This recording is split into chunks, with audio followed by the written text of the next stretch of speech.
There's no denying it. Climate change is what will bring about the end of our civilization. Just like the many different ways climate change has already contributed or caused the downfall of many of Earth's greatest civilizations throughout history. From the ancient Harappans to the Egyptians, the Greeks and the Romans, how did climate change bring about the collapse of such great civilizations?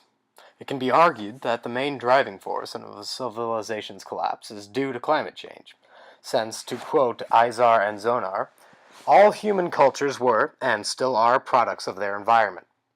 French hypothesizes that earthquakes helped cause the collapse of Mycenaean Greece around 1200 BCE because their overstretched economy and failing trade was not equipped to deal with a large number of catastrophic earthquakes. Moving away from natural disasters of a shift in the Earth's crust and more towards drought and famine brings us to the collapse of the Harappans and Egyptians. In their weakened state, the Harappans' ultimate demise lays with the invasions of the Aryan people. Padma Marian quotes Chidaro in stating that with the collapse of Harappans to be so susceptible to invasion and demise from the Aryans were environmental factors such as devastating floods, a shift in the course of the Indus River, and the exhaustion of soil fertility may have accounted for the demise of the civilization. All of these factors lead to food shortages, which lead to riots, then war and rebellion, just like what happened at the end of the Old Kingdom in Egypt, when the Nile River dried up. In Climate Change, Our Common Future, Professor Farki Hassan states that the River Nile, the source of Egypt's civilization, stopped irrigating the land due to a drought and caused famine. To quote him, the government collapsed. Famines ravaged the rural population, violence erupted, and the whole country slipped into a state of chaos. But Mother Nature would not stop there.